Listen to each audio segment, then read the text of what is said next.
Senhores telespectadores, novamente aqui estamos na nossa mesa de bar pela TV Galega Imagem da Cidade, trazendo blumenauense para contar a respeito de sua vida e sua atividade. No programa de hoje, voltamos a falar sobre jornal impresso, porque o nosso convidado de hoje é o Sebastião... Me fugiu o teu sobrenome? Aragão. Pô, eu sempre te conheci por Aragão, né? Sebastião. Fez uma força para não esquecer o nome de Sebastião. Tião. É Tião, né? Lá em Teresópolis me chama de Tião. Tião, né? Aqui não. Aqui uns poucos chamam de Tião. Sebastião Aragão.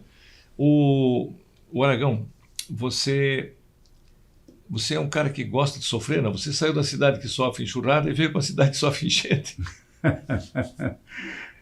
Mas Teresópolis teve assim, não tanto quanto aqui, né? A parte de enchente lá, por sinal, quem resolveu a parte de enchente em Teresópolis foi um blumenauense, o doutor Paulo Baia. Sim, Paulo, você lembrou dele, foi diretor da URB, e ele me falou, quando eu vim para cá para corretar coisas para a URB, né? Não para a URB, né? Para outra empresa terceirizada, e aí ele me falou, eu era o chefe do DNOS na época, e eles fizeram lá cortaram lá um morro lá, entendeu? E desviaram uma rua e fizeram um túnel por baixo. Então, quando subia a água, aí era uma espécie de extravasor, saía lá na frente. Aí quebraram uma cachoeira do Imbuí, e com isso o Teresópolis não teve mais alagamento no centro, né? Teve alguns desastres lá, quer dizer, na Serra, e aí não é Teresópolis, é Capimirim, e teve aquele famoso que eu estava lá em 2011, né? Mas aí água é em Blumenau, né? Água é aqui. Porque lá tem uma vantagem, né? Você tem a Serra dos Órgãos. Tem aquele Serra dos Órgãos, você vê a montanha lá começando a encher d'água, o pessoal se vira nos 30, né? Mas Petrópolis sofreu mais que Teresópolis. Sofre mais. Mais, né? Mais. Pega mais. O centro de Petrópolis, ele é muito... Você vê, ele está quase no pé do morro. No pé do morro, daquela que separa a Baixada de Petrópolis. Teresópolis é diferente, a montanha fica longe, entendeu? Então aí não dá esses acontecimentos. Agora, você é nascido em Teresópolis? Sou nascido em Teresópolis. Jogava bola também, não? Joguei nos juniores. E depois joguei no futebol de várzea. Aí depois passei a ser treinador do futebol de várzea dos amigos, porque me pediam para mim ser treinador e tal. E depois fui encaminhando para a comunicação. Não, a comunicação... mais tarde? Não, foi antes disso, muito antes. Quer dizer, a comunicação começou em 68, que o meu professor de História, ele tinha o diário, ele fundado em Teresópolis, o Diário de Teresópolis, e ele me chamou para fazer futebol. Essa página aqui de esporte, que eu mantenho isso. Então, eu criei aqui nas 4 linhas, 1968, lá em Teresópolis, e a página de esporte. Na realidade, a minha vida pessoal, eu não vivia de comunicação. Muito embora eu ganhasse na época, depois eu passei a escrever no jornal semanal, ele foi para lá como editor, o diário fechou, e chamaram ele para esse jornal, que é o Teresópolis Jornal, e então, eu passei a fazer esporte, uma página, e era semanal o jornal. E eu fiz durante alguns anos, até que eu saí de Teresópolis para morar no Espírito Santo. Fosse para o Espírito Santo? Na minha realidade... Fosse para Vitória, não? Vitória? Sim, primeiro eu trabalhei em Colatina, depois Vitória. E me chamaram, e me perguntaram para mim por que eu não fundava...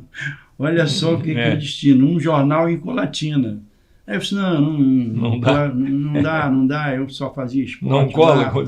E tal. Depois eu fui para Vitória. E tem uma história interessante com relação a isso. Que o meu irmão estava no rádio Rio de Janeiro. O Jorge? O Jorge. O Jorge sempre foi rádio. Menino do Rio. Menino do Rio. E Jorge, eu fiz uma grande amizade no Espírito Santo. Com grandes amigos lá, gente forte, gente grande, né? Que eu fui para lá como executivo. Na realidade, eu era contador. Eu tinha meus negócios, trabalhei numa multinacional em Teresópolis. Então, o jornal era um bico, né? Era um bico de 2 salários na época, né? Mas era um bico bom, né? E aí, quando eu saí, né? Eu fui para o Espírito Santo. Depois eu voltei para Teresópolis. E aí toquei minha vida, não me chamaram para escrever, eu não quis voltar a escrever, entende?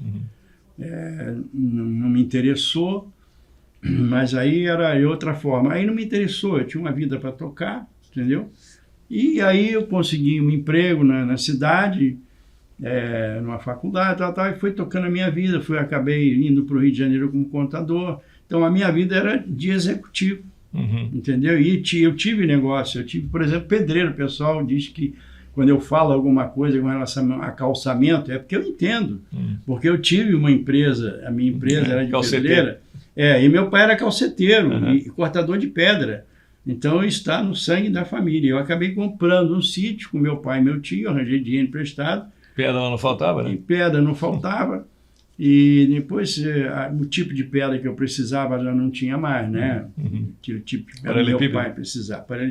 Não, o paralelepípedo tinha, mas aí a cidade entrou em crise. Houve uma época difícil, né, naqueles anos, e aí parou a Teresópolis, deu uma parada muito grande, que Teresópolis voltou a crescer, e hoje Teresópolis é muito diferente. Foi quando fizeram a linha vermelha e fizeram a ligação direta, entendeu? Ligação direta não existia, né? E aí Teresópolis deu um salto. Hoje você vai para o interior de Teresópolis e você só vê grandes condomínios de abastados, entende? De Teresópolis é outra coisa hoje, né? Botar na indústria lá também, tudo, né? Não, lá não, indústria não tem. Não tem. Mas perto, né? Tem aquela cervejaria grande. A cervejaria, sim. Né? Que, por sinal, era de um amigo meu, de juventude, né? Que ele é um homem muito forte hoje, a nível de Brasil até, que ele tem a cerveja, ele é dono da cerveja Teresópolis. Ele não vendeu isso com a cervejaria, que é Mozart de Oliveira, é Mozart Rodrigues. Mozart Rodrigues Guarilha. É Mozart Guarilha Rodrigues. E o Mozartzinho acertou o pé, né? Acertou o pé. Ele foi uma coisa impressionante, né? Porque nós éramos amigos e mantivemos amizade, somos amigos até hoje, claro, e graças a Deus. E ele começou, rapaz, e olha, você vê o que é a vida. Ele começou vendendo cachaça em bares, a família dele tinha uma situação boa de terras, mas não de dinheiro. E ele foi à luta, começou a vender. A irmã dele, mais velha, era forrada, né? Tinha muito dinheiro, tinha uma loja muito grande, tinha muitos imóveis, etc. E um belo dia, um polonês lá ofereceu para ele aquele que fazia negócio de vodka, uma receita de vodka. Aí alguém lá de Teresópolis, que vivia lá em Teresópolis, aí já tinha crescido, já engarrafava cachaça e tal. E tinha talvez você lembre, tinha lá atrás, antes, naquele período depois da Marta Rocha, antes daquela grande modelo, tinha uma intermediária, que tudo que ela botava no vídeo vendia. E essa vodka ele estourou de venda. Aí quando a vodka caiu, porque só tinha uma ou duas vodkas no Brasil, e essa era uma vodka especial, e estourou de venda. Quando caiu, alguém deu para ele, uma senhorinha, deu uma receita de catuaba selvagem. Aí ele encheu a burra, como a gente fala. Catuaba selvagem. Que quando eu vim para cá, ele me ofereceu a representação para o Sul. Eu não quis, porque não é a melhor coisa. Então, isso é rapidinho. Aqui, como é que as coisas acontecem. Agora, você tem vários irmãos, né? Ou não? São quatro. Quatro, né?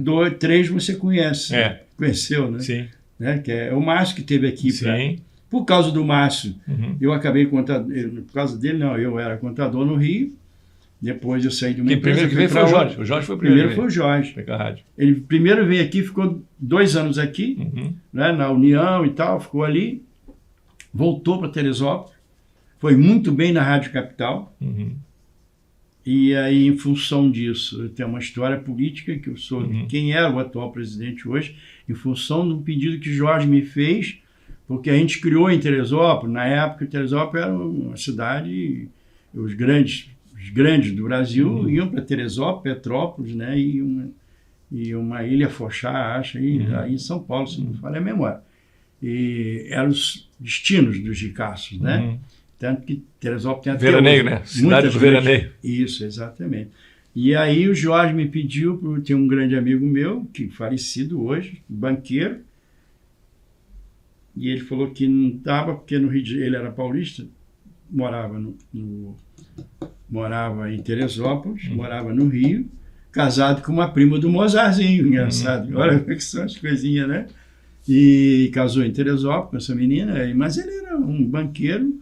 O pai dele, você não dizia que era banqueiro, ele andava de chinelo em Teresópolis, entendeu? Humilde. Humilde. A Jorge me pediu até para mim, e pedi para ele arranjar um patrocínio com o pessoal da Tele Rio, que era esse pessoal que é dono do Rock in Rio hoje. Aí ele disse, não dá, eles estão vendendo a Tele Rio e eles vão entrar na área de entretenimento. Depois, uns anos depois, veio o Rock in Rio. Eles têm agência de publicidade, né? Que é o Roberto Medina. Acertou também. Que era conhecido meu também. Era conhecido, mas a gente era jovem, né? Então, essa é um pouquinho da história. Mas o jornal em si, e meu filho acabou indo trabalhar no Teresópolis Jornal, se formou jornalista, e o primeiro emprego dele eu coloquei ele no Teresópolis Jornal. E foi embora. Fez carreira. Fez carreira. Hoje nós temos um jovem. Agora, você era tudo homem? Só tinha homem, não? Tem a minha irmã, que era mãe do Marcelo, que esteve aqui como radialista aqui. Né? Você lembra do Marcelo? Quatro rapazes e uma são três homens. E uma mulher. O Márcio, que era o mais jovem. O Jorge e você. E hoje está fazendo... está fazendo hoje 70... Está fazendo hoje 60 anos, rapaz. Hoje. Tem que lembrar, cara. Olha só. Hoje é dia 11, né? Não, dia 10. Então é amanhã. E todo mundo é nesse períodozinho, sabe? Jorge fez 5, meu filho fez 6 e o Márcio faz agora. E agora que é mais velho, você? Eu sou mais velho. E a minha irmã é 3 anos mais nova que eu, que é a mãe do Marcelo. E do Maurício, que morou aqui. O mais novo é o Jorge. O mais novo é o Márcio. O Márcio? É o Márcio. O Jorge acertou o pé lá nos Estados Unidos, né? Acertou. Rhode Island. Tá lá. Ele se deu muito bem. Ele tinha técnico de segurança, coisa toda, né? Sim, bombeiro e tal. Ele fez o curso de segurança aqui, lá em Teresópolis ainda.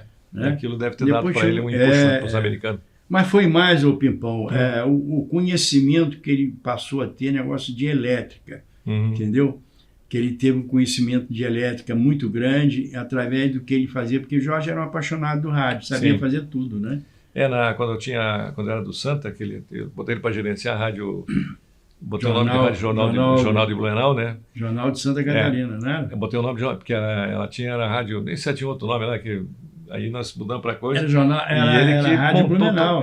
Aí botei o rádio Jornal de Santa Catarina. Porque Jornal a minha ideia, na verdade, eu estava querendo fazer, sabe o quê? Era uma CBN catarinense, que não existia CBN. Mas o Álvaro Português tentou vender, saiu pelo interior para vender para o pessoal. Não, mas a minha rádio já tem o nome de Cultura, porque é meu avô que fez e não sei o quê. O pessoal... E a gente não tinha um empuxo, né? A minha ideia era isso, criava uma rádio, uma rádio jornal em cada cidade. O pessoal passava informação da cidade e a gente mandava informação daqui do mundo, porque tinha hoje nós temos isso na Adjore, que é a nossa associação de jornais. Né? Mas a minha pretensão era fazer isso, sem imaginar. Você tinha visão, você sempre teve uma visão acima da média, né? E aí depois apareceu a CBN, mas a CBN tinha o empuxo da Globo, né? A Globo naquela época já tinha uma rede de rádio. Mas com a CBN eles começaram uma coisa inteligente também, começaram a transmitir futebol, que surgiu o celular, eles transmitiam pelo celular. O cara chamava do campo, porque acabou que tal de puxar fio e carregar amplificador de som e tal. Eles começaram a transmitir e chamava pelo celular, é uma beleza, né? Beleza. O celular hoje... Tinha aquele Januário Oliveira, começou, né? Sim, lá está o corpo estendido no chão, que ele dizia. Então vamos fazer uma pausa para rodar uma comercial e já a gente volta com o nosso segundo bloco do nosso Mesa de Bar de hoje, que tem a participação do Sebastião Aragão. A sua saúde, né? Plim, plim. É a nossa saúde, né? Aos nossos comerciais.